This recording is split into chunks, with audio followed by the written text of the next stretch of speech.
Voices of Light was created using the Roadside Theater's story circle of methodology. The oral tradition is one of the most powerful and effective transmitters of culture in the history of humankind. A story circle is a group of people sitting in a circle telling a remembrance led by a facilitator. Each story circle is different according to its purpose and according to the individuals who share the story. This story came from cancer survivors in Morganton, a small town nestled at the base of the Blue Ridge Mountains in western North Carolina. We hope that our stories will bring light, comfort, hope, and joy to all with whom we share. For the human experience is to be shared, especially the cancer experience. For in sharing, we magnify and multiply the intensity and the importance of the experience.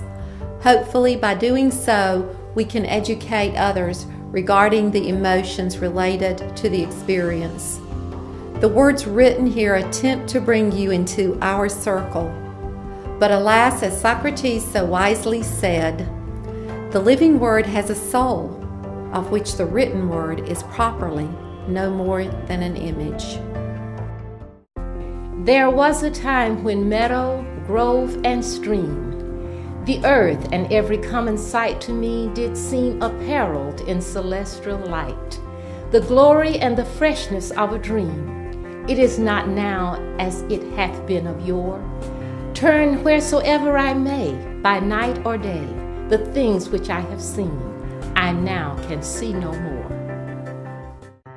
I remember vividly the day that I went for my mammogram. You see, I'm not a very good patient. I need very special doctors because I try to tell them what to do all the time. I guess that's the teacher, daughter of a nurse, oldest sister, and school principal in me. I was an elementary school principal at the time I was diagnosed, and some of my teachers actually called me the mammogram queen because I was almost always asking them, have you had your mammogram? Have you had your mammogram? Because see, for years, Grace Hospital offered discounted mammograms to teachers, and I went through the school like a little Energizer bunny saying, have you had your mammogram? Have you had your mammogram?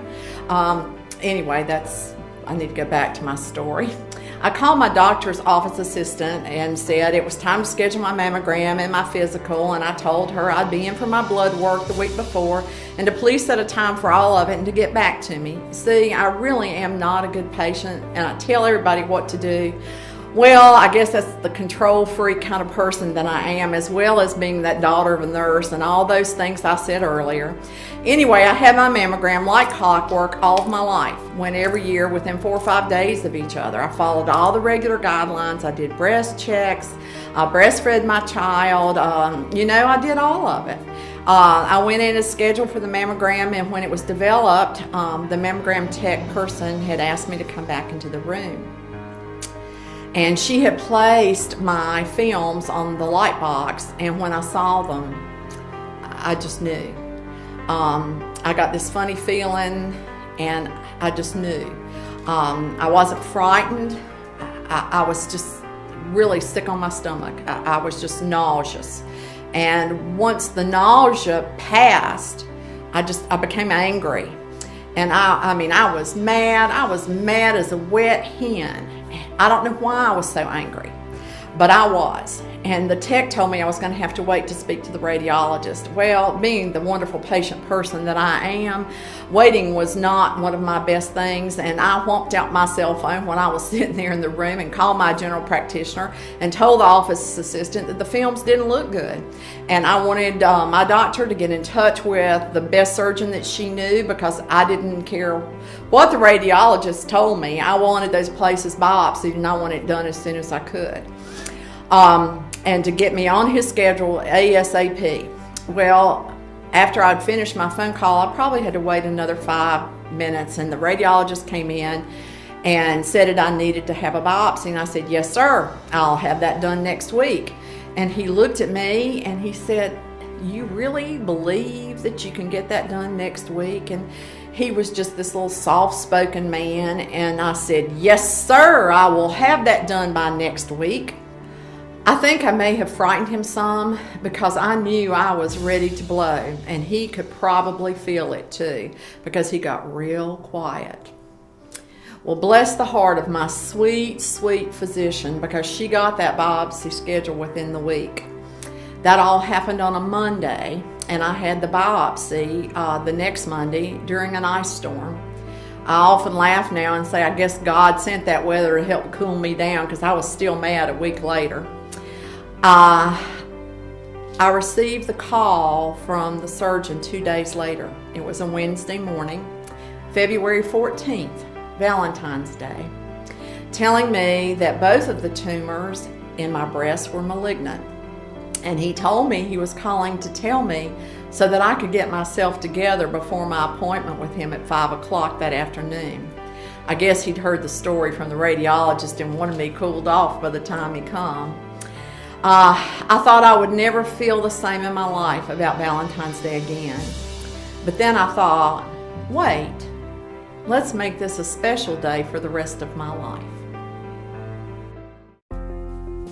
The rainbow comes and goes, and lovely is the rose. The moon doth with delight look round her when heaven's a bare. Waters on a starry night are beautiful and fair. The sunshine is a glorious birth, but yet I know wherever I go that there hath been passed away a glory from the earth. Well, I was 59 years old, and I'd never really been sick before. My hemoglobin was really low, about 6.8. He told me I was losing my blood somewhere. They put me in the hospital on Thursday to run some tests. I really didn't know what to expect. I never knew there could be so many tests. The doctor came in to see me on Sunday evening about 9 p.m. He pulled up a chair and he said, "Well, we have all the test results. You have double blockage in your ascending colon, and it's carcinoma cancer." Then he said, "Cancer's not really your problem. It's the fact that it's eaten through the intestine and you have a serious infection. I'm going to start you on a double bag of antibiotics tonight and put you down for surgery first thing Wednesday morning, if I can get your hemoglobin up to 10. They'll come in the morning and start giving you blood." I was lying there in the bed the next day. I believe it was after lunch. This nurse came rolling this big machine in, huffing like a big heifer. I wasn't sure what it was for. I figured it must be something to warm up the blood before they put it in you. You know, they keep it frozen or cold. Turns out I was right, but anyhow, they hooked on one end of the port to the IV. There was a harness they was hooking up and with a bunch of tubes and stuff. The heifer was hooking them up, and the one that was supposed to know said, "I don't believe it goes there, it goes here." I was laying there thinking, they're going to turn this thing on in a minute, and if it ain't hooked up right, it's going to suck out what little bit of blood I got left. Oh me. My wife was sitting there watching this too, and she said to the heifer, "You want me to go and get the nurse?" Well, I was thinking, that was good, because I was going to have a hard time getting out of this bed to go get her myself. Anyway, I'd been sweating how much blood I had left, because for 3 days, everyone that came in through the door had been sucking it out of me as fast as they could, and when your blood is low to begin with, it kind of makes you worry a little bit, know what I mean? Anyhow, the nurse came in and hooked it up right. They plugged it up and it began working like it should. And before you know it, here came another one with this big needle getting ready to take some more out. And I said to her, "Y'all been taking it out as fast as you putting it in." She looked at me real serious and said, "We giveth and we taketh away." There was a lot of humor in something that could have been really bad. We need to find it. Now, while the birds thus sing a joyous song, and while the young lambs bound as to the tabor's sound, to me alone there came a thought of grief. A timely utterance gave that thought relief, and again I am strong. My strongest memory from my cancer experience is the peace God gave to me in order for me to get through the ordeal. The experience has toughened me, tough enough to cope with the loss of my husband, son, brother, and mother.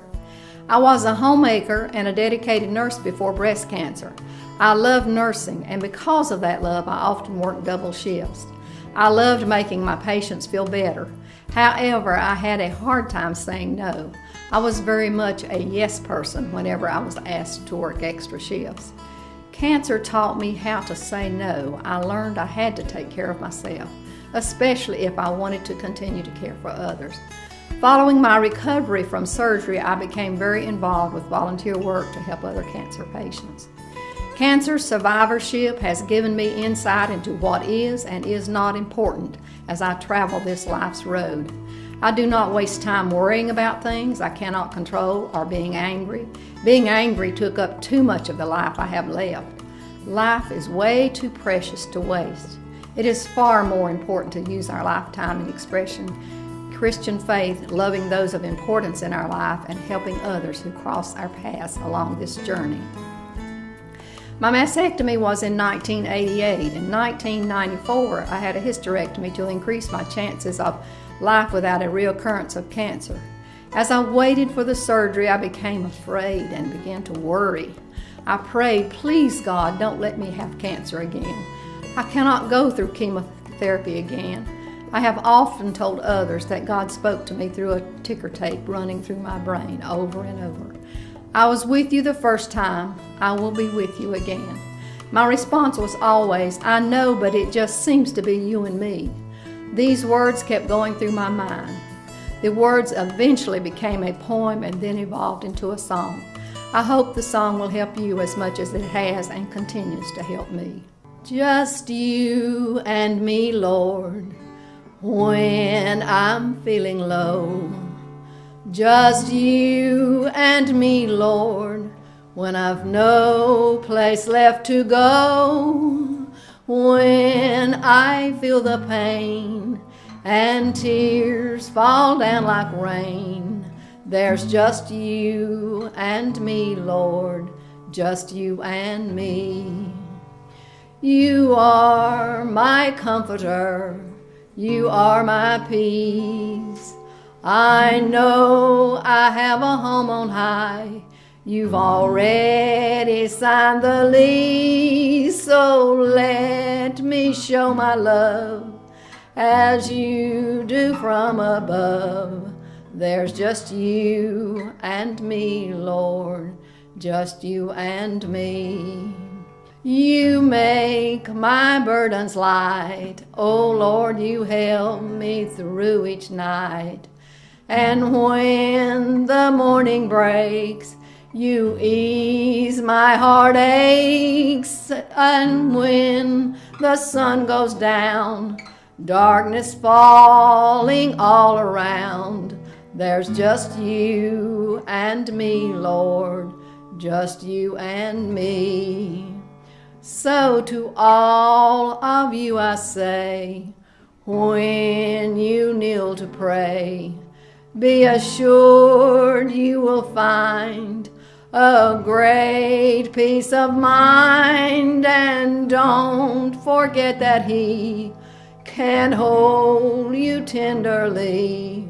Hold me now, Lord, just you and me. Hold me now, Lord, just you and me.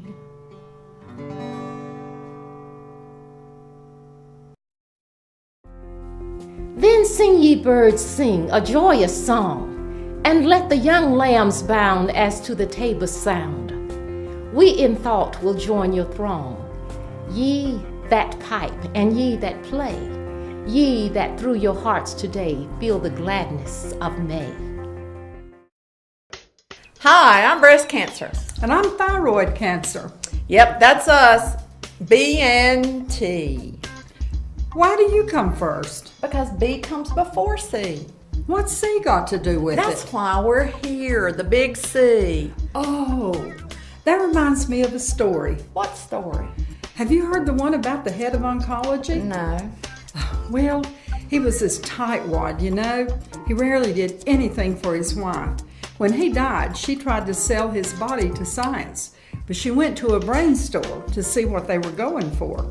And she looked around a bit, and nurses' brains were $20 a pound, doctors' brains were $30 a pound, but the department head brains retailed for $500 a pound. She got real excited. Well, that didn't seem right. Well, sure it does. Think about it. Do you know how many department heads' braids it takes to make a pound of braids? Good point. Speaking of shopping, don't go to Walmart. I wasn't talking about shopping. Yes, you were. You were talking about brain stores and stuff and selling body parts and anything. Well, anyway, stay away from Walmart. Why? Well, because you go get in your car and this young man, nice looking young man, cutie pie, comes up and offers to clean your windshield for you. I don't like that. And the next thing you know, he is stripped down to his waist and he's there just wiping your window with this young hard body. And then his friend comes up to do the other side of your car. Calm down, Eve. And he comes up and he strips down too. And then you got these two hard bodies. They're just cleaning your windshield. I'm going tomorrow. And this guy comes up, the third guy, and he goes in your back seat and he steals your pocketbook. That's awful. I know it. I know it's terrible. Happened to me 5 times last Saturday. You're awful. You're awful. Yeah, I know it. I know it. Cancer made me this way.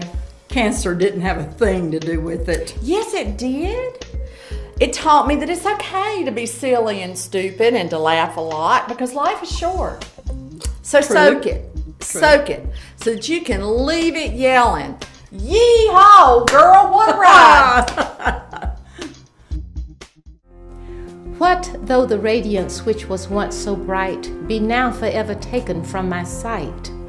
Though nothing can bring back the hour of splendor in the grass, the glory of the flower, we will grieve not, rather find strength in what remains behind, in the primal sympathy which having been, must ever be, in the soothing thoughts that spring out of human suffering, in the faith that looks through death, in years that bring a philosophic mind. And oh, ye fountains, meadows, hills and groves, forebode not any severing of our loves. Yet in my heart of hearts I feel your might. I only have relinquished one delight, to live beneath your more habitual sway. I love the brooks which down their channels fret, even more than when I tripped as lightly as they. Cancer has touched my life several times. My father-in-law was diagnosed with lung cancer at the age of 62. He was so healthy and full of life. I always thought that he would be the last person we lost. Everyone loved him. He was the life of the party and just a great person. It was difficult to see him suffer and die at age 63. It took me a long time to forget the suffering and remember the good times. 2 years later, my mother was diagnosed with colon cancer. I still remember the day I called for my son's swim meet to find out her test results. This truth was even harder for me. I'm an only child and very close to my parents. I remember thinking, we'll get through this together. I was afraid, but I needed to be strong for them. Mother had the surgery to remove the cancer. She also needed a colostomy. My mother was a pretty woman and never left the house without fixing her hair and looking very nice. And one day she asked me if I would like to see her colostomy. I was shocked. It didn't look nice like the rest of her. I thought, how does she deal with this? She never complained, and all I could think of to say to her was, "Mother, I'm here. If you need to talk about it, it's okay."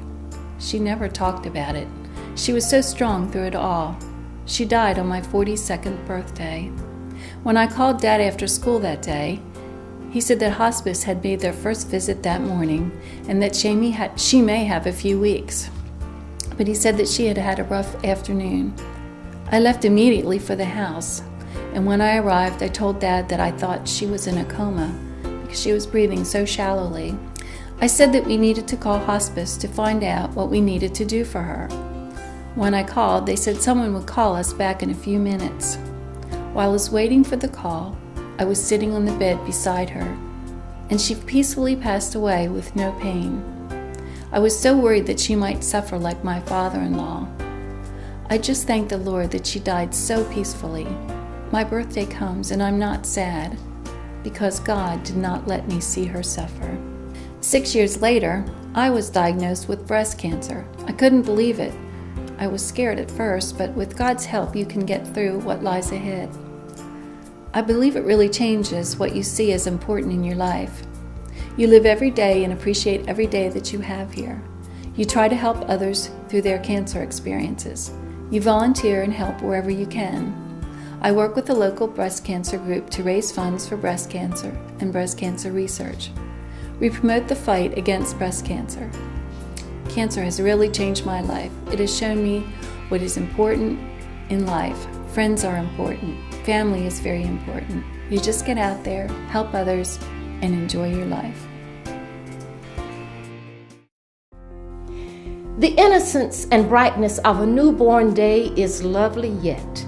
The clouds that gather round the setting sun do take a sober coloring from an eye that kept watch over man's mortality. Another race hath been, and other palms are won, thanks to the human heart by which we live, thanks to its tenderness, its joys and fears.